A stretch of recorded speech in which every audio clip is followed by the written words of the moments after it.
If there is only one exercise you need to do to build up your core strength, it is the plank. In fact, it's better planking every day rather than doing your crunches, because the plank is three-dimensional. You are engaging your whole body from the head to toes. In this video, I am going to show you 8 different pointers you need to look out for to be fully engaged. 4 in the upper body, 2 in the core, and 2 in the legs. Did you know if you do a plank every day or at least 4 times a week for a month, 2 minutes each time, doing 30 seconds intervals with a breaks in between, you will build a new core strength, eliminate any back issues, and you could also lower down your blood pressure. I will leave the link to the podcast from Dr. Michael Mosley, who talks about how isometric exercises could lower your blood pressure down as much as 12 millimeters of mercury. So listen to the podcast and follow this video where I will teach you how to plank correctly. Before we get started, smash that subscribe button and don't forget to turn on your notifications so you don't miss out on my future videos and the live streams I am doing every Saturday and Sunday. Once you have watched this video and know how to plank, you can practice it in this live stream I've done last Saturday on isometric exercises, taking Dr. Michael Mosley advice, combining plank with the wall squat, 4 sets of 30 seconds intervals. After that, we have done a variety of different isometric exercises, so you have always plenty to choose from. Let's check out the upper body first. There are 4 things you want to look out for. Number 1, forearm placement. Most people like to clasp the hands together. Why don't you try to separate them, keeping the forearms parallel with each other? You will notice your arms are working a lot harder all the way up to the shoulder. Number 2 are your elbows. See if you can keep them below the shoulder rather than out. Do your best to bring them in as much as you can, creating the plumb line from the wrist through the elbow to the shoulder.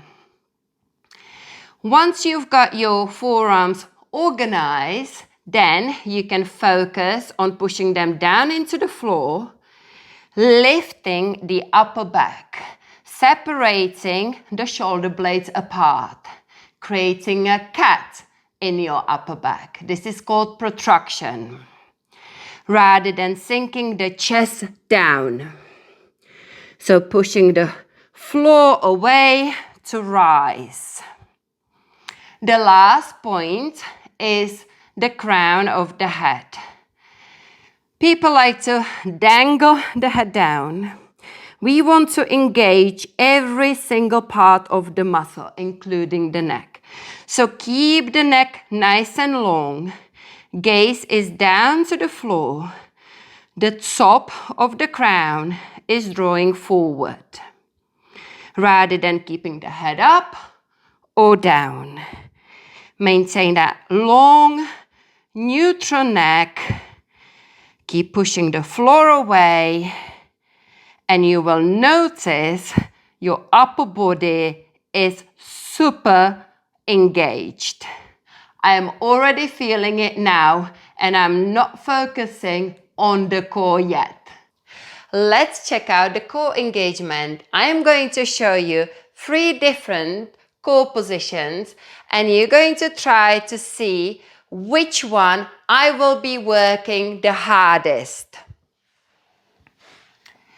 I quickly set up the forearms parallel with each other, pushing the floor away, engaging my upper back, tucking the toes, lifting the knees off the ground. Number 1 position. Number 2. Number 3. Did you guess? Yes, it was number 3.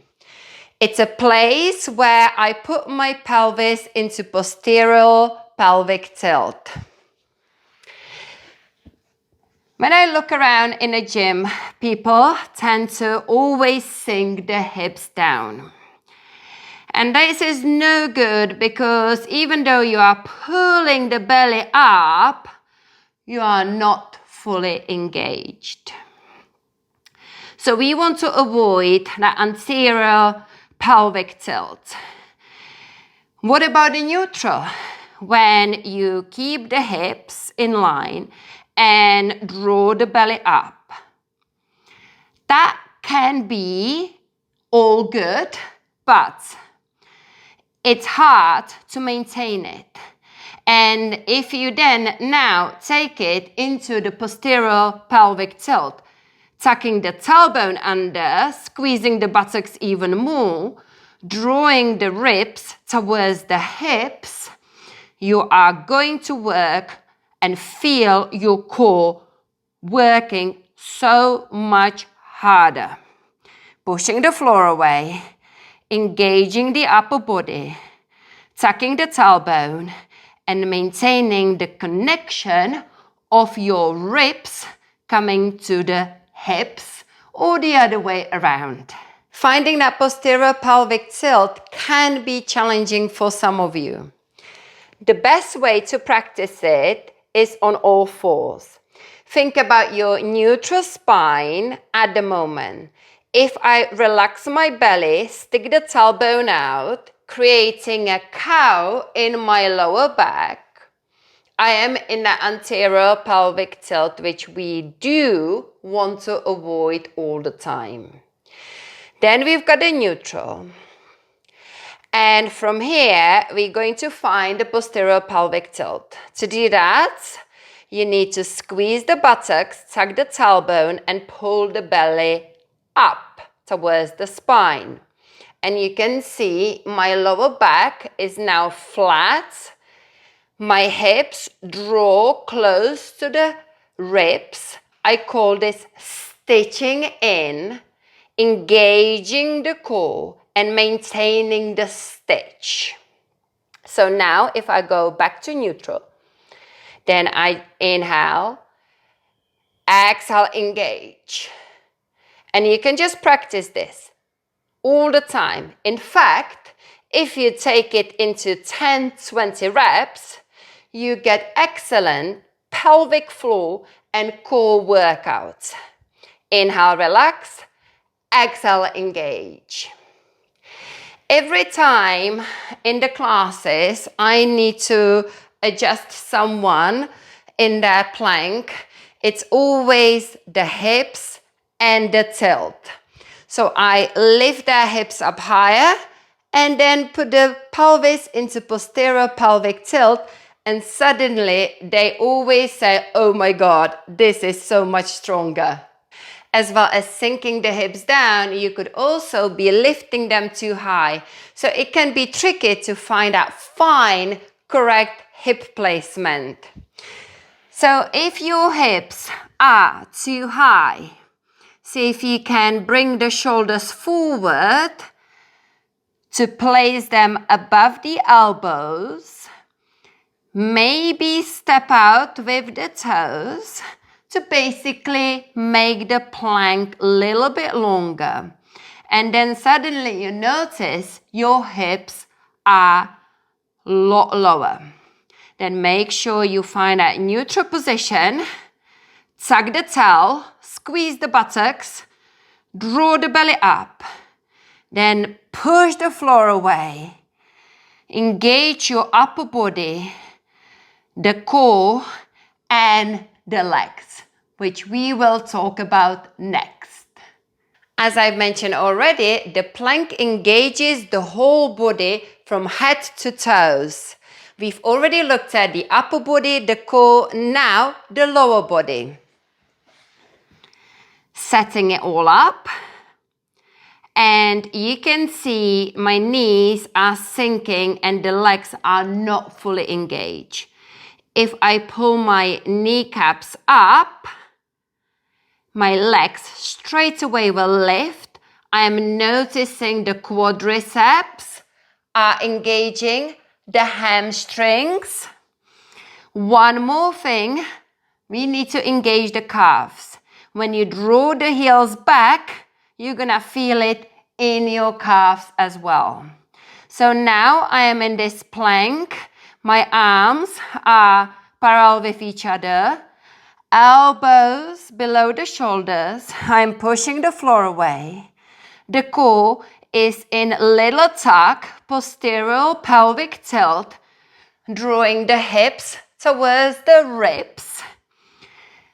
And the legs are fully engaged.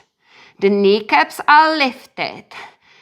Every single muscle in the legs is fully activated, including the quadriceps, hamstrings, and the calves. Once you set up all the pointers I talked about, the 4 in the upper body, forearms, elbows, shoulders, and crown, 2 in the core, the hips and posterior pelvic tilt, 2 in the legs, kneecaps, and the heels, you are going to be in the fully engaged plank, which can be challenging to hold for 30 seconds. And rather than fighting it and losing the shape, relaxing the core and the hips is best if you build it up from the knees.